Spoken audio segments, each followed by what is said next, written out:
नमस्कार, DD news के इस बुलेटिन में आप सभी का स्वागत है। मैं हूं निखिल सिंह और सबसे पहले बात करते हैं इस वक्त सबसे बड़ी खबर की। दिल्ली के बॉर्डर्स पर चल रहा किसान आंदोलन अब खत्म हो गया है। इसकी संयुक्त किसान मोर्चा की ओर से औपचारिक घोषणा कर दी गई है। संयुक्त किसान मोर्चा ने दिल्ली हरियाणा के सिंघू बॉर्डर पर अहम बैठक के बाद किसान आंदोलन को स्थगित करने का ऐलान किया। इसके साथ ही बताया कि 11 दिसंबर से किसान बॉर्डर से हटना शुरू करेंगे। सरकार की तरफ से लिखित पत्र मिलने के बाद किसान धरना खत्म करने पर सहमत हुए।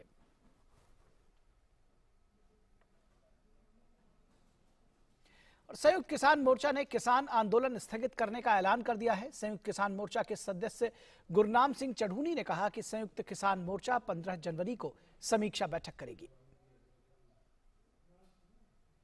अभी जो हमारा आंदोलन है वो जो सरकार ने वादे किए हैं उन वादों के अनुसार अभी आंदोलन को हम स्थगित किया है और हर महीने उसकी समीक्षा करते रहेंगे। 15 जनवरी को फिर एसकेएम की मीटिंग बनाई है। वहीं किसान नेता राकेश टिकैत ने कहा कि 11 दिसंबर से दिल्ली बॉर्डर से किसानों का जाना शुरू हो जाएगा।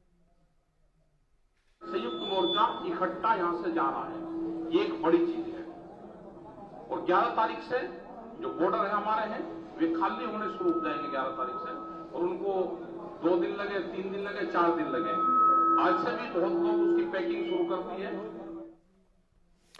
और रक्षा मंत्री राजनाथ सिंह ने आज संसद में तमिलनाडु के कुन्नूर में हुए हेलीकॉप्टर हादसे पर बयान दिया। हेलीकॉप्टर हादसे में सीडीएस जनरल बिपिन रावत और उनकी पत्नी समेत 13 लोगों की मौत हो गई थी। रक्षा मंत्री राजनाथ सिंह ने लोकसभा में बताया कि वायुसेना ने हेलीकॉप्टर दुर्घटना की जांच के लिए एक जांच दल का गठन कर दिया है, जिसने बुधवार शाम से ही अपनी जांच शुरू कर दी है। राजनाथ सिंह ने बताया कि शुक्रवार को सीडीएस बिपिन रावत का सैन्य सम्मान के साथ अंतिम संस्कार किया जाएगा। इस दुर्घटना के संबंध में इंडियन एयरफोर्स द्वारा एयर मार्शल मानवेंद्र सिंह की अध्यक्षता में एक ट्राई सर्विस इंक्वायरी के भी आदेश दे दिए गए हैं। इंक्वायरी टीम के ऑफिसर्स ने कल ही वेलिंगटन पहुंचकर अपना कार्य भी प्रारंभ कर दिया है। चीफ ऑफ डिफेंस स्टाफ का अंतिम संस्कार फुल मिलिट्री ऑनर्स के साथ किया जाएगा और अन्य सभी मिलिट्री पर्सनल का अंतिम संस्कार भी एप्रोप्रिएट मिलिट्री ऑनर के साथ किया जाएगा। वहीं लोकसभा स्पीकर ओम बिरला ने सदन में सीडीएस बिपिन रावत और उनकी पत्नी मधुलिका रावत के निधन पर शोक जताया। उन्होंने कहा कि जनरल बिपिन रावत के नेतृत्व में देश की रक्षा तैयारियों के लिए दिया गया उनका योगदान सदैव याद किया जाएगा। मैं अपनी ओर से तथा पूरे सदन की ओर से भारत के प्रथम chief of defence staff general Bipin Rawat ji तथा उनकी पत्नी श्री मधुलिका रावत की हेलीकॉप्टर दुर्घटना में दुखद मृत्यु पर शोक व्यक्त करता हूं। देश के पहले चीफ ऑफ डिफेंस स्टाफ के रूप में जनरल बिपिन रावत ने हमारे देश की प्रतिरक्षा व्यवस्था में मूलभूत परिवर्तन लाने में अपना अमूल्य योगदान दिया था। और कुन्नूर में हेलीकॉप्टर दुर्घटना में मृत्यु हुई सीडीएस जनरल बिपिन रावत, उनकी पत्नी और अन्य कर्मियों के पार्थिव शरीर को लेकर वाहन तमिलनाडु के वेलिंगटन स्थित मद्रास रेजिमेंटल सेंटर से सुलूर एयरबेस पहुंच गया है। सुलूर एयरबेस से पार्थिव शरीर को दिल्ली ले जाया जाएगा।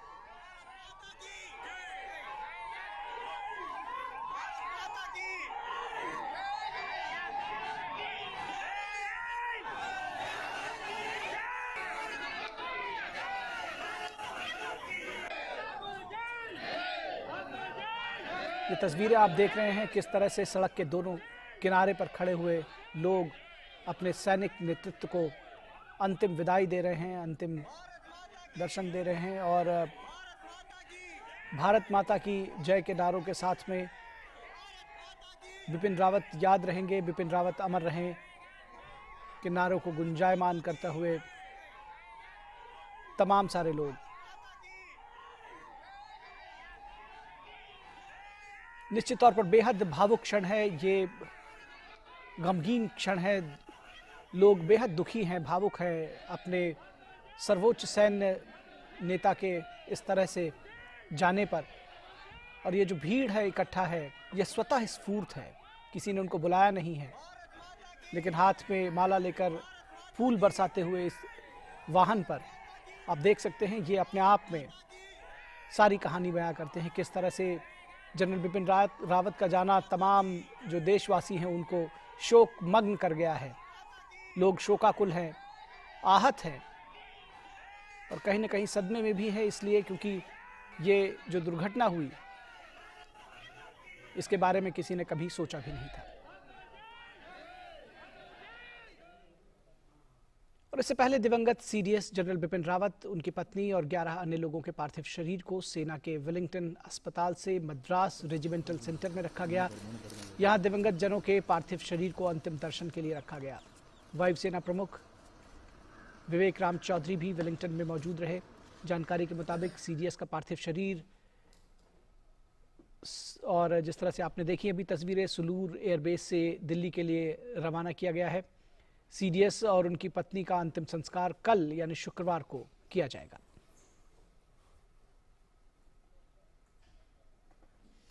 और कुन्नूर हेलीकॉप्टर हादसा मामले में अभी एक बड़ी खबर है कि हेलीकॉप्टर का ब्लैक बॉक्स हादसे वाली जगह से बरामद हो गया है। ब्लैक बॉक्स मिलने के बाद अब हादसे के कारणों के साथ साथ इसके कॉकपिट में हुई बातचीत का पता लगाने में भी काफ़ी मदद मिलेगी। आपने देखा कि जिस तरह से रक्षा मंत्री राजनाथ सिंह ने सदन में भी बयान दिया कि जांच शुरू कर दी गई है, जो सेना ने जांच के आदेश दिए हैं और बुधवार माफ़ कीजिएगा कल से ही, दरअसल कल शाम से ही इस जांच की शुरुआत की गई है और ब्लैक बॉक्स जो है इसका बरामद हो गया है। ब्लैक बॉक्स मिलने के साथ ही जो बातचीत है कॉकपिट से और एयर ट्रैफिक कंट्रोलर के साथ में, वो उसके विषय में जानकारी मिल सकेगी और शायद इस हादसे के बारे में भी जानकारी मिल सकेगी कि कैसे और क्यों ये हादसा हुआ। और तमिलनाडु फॉरेंसिक विज्ञान विभाग की टीम आज सुबह जांच के लिए कुन्नूर के कैटरी के पास हुई हेलीकॉप्टर दुर्घटना स्थल पर पहुंची। इस टीम का नेतृत्व फॉरेंसिक विज्ञान विभाग के निदेशक श्रीनिवासन कर रहे हैं।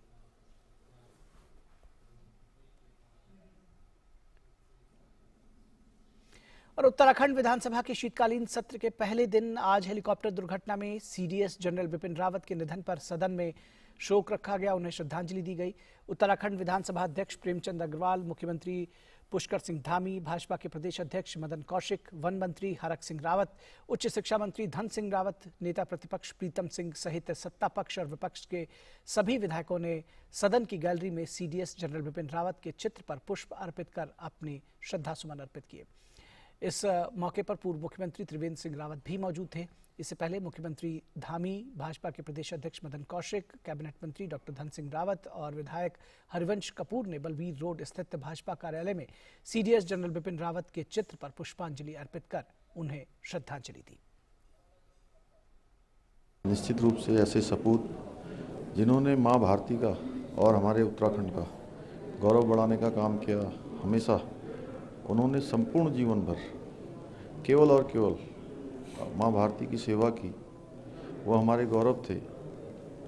और जो काम उन्होंने किए हम उनको कभी भुला नहीं सकते। उत्तराखंड राज्य को बहुत अपूर्णीय क्षति हुई है, वैसे तो पूरे भारतवर्ष को हुई है। पूरी हमारी सेना के लिए जो काम उन्होंने किया था, देश के लिए किया था, आने वाली पीढ़ियों के लिए किया था, वो हमेशा याद आएंगे और निश्चित रूप से वो हमेशा हमारे स्मरण में रहेंगे। हम उनके बताए हुए रास्तों पर चलेंगे। और केंद्रीय मंत्री प्रहलाद जोशी ने भी सीडीएस जनरल बिपिन रावत और 12 अन्य लोगों के कल हुए सैन्य हेलीकॉप्टर दुर्घटना में निधन पर शोक व्यक्त किया।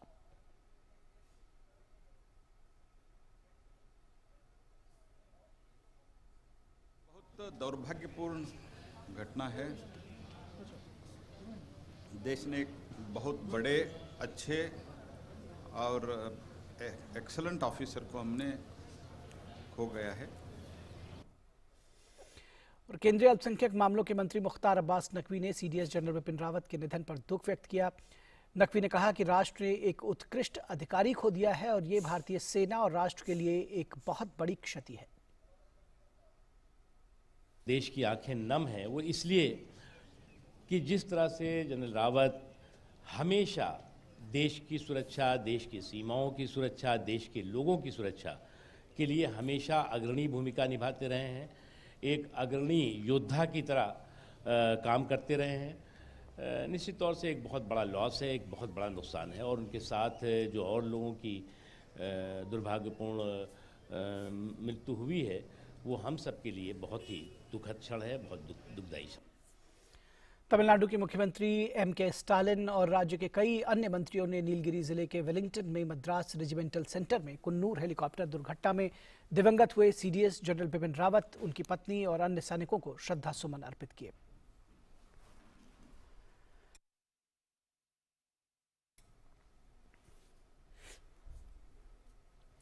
नई दिल्ली स्थित CDS जनरल बिपिन रावत के घर सेना और नेवी के अधिकारियों का आना जाना जारी है।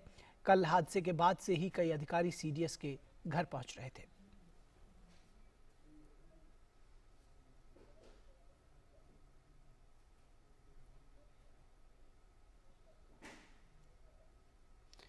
केंद्रीय विज्ञान और तकनीकी मंत्री डॉक्टर जितेंद्र सिंह ने राज्यसभा में कहा कि भारत का अपना पहला अंतरिक्ष स्टेशन 2030 तक संभव हो सकेगा। राज्यसभा में गगनयान मिशन से संबंधित प्रश्न का जवाब देते हुए उन्होंने कहा कि भारत का पहला man space flight Gaganyaan mission 2023 तक पूरा होने की संभावना है, जबकि अनमैन्ड मिशन फ्लाइट अगले वर्ष शुरू हो सकता है। In the next year, we are going to have 2 unmanned missions before finally the Gaganyaan, because that is also in the planning. In the beginning of next year, possibly, we'll have the first unmanned mission, and the second one towards the end of 2022. The hallmark of it would be that it would be accompanied with a robo, so it's being named as Vayomitra. And then following that, possibly in 2023, we have the Gaganyaan, which would undoubtedly place India in the elite club of nations, being the 4th one after America, China, the Soviet Union, now Russia, and then the 4th one, this one. And I think this will also be different from the other missions, other human missions which have been undertaken by the other nations and countries, in the sense that this is going to be more cost effective, more inclusive. नागरिक उड्डयन मंत्री ज्योतिरादित्य सिंधिया ने लोकसभा में प्रश्नकाल के दौरान उड़ान योजना पर पूछे गए सवाल के जवाब में कहा कि पिछले 7 सालों में हवाई अड्डों की संख्या बढ़कर 138 हो गई है और आने वाले 4 से 5 सालों में हवाई अड्डों की संख्या 220 करने की योजना है। Udan has been a very successful scheme in terms of viability gap funding to connect previously unconnected or underconnected locations.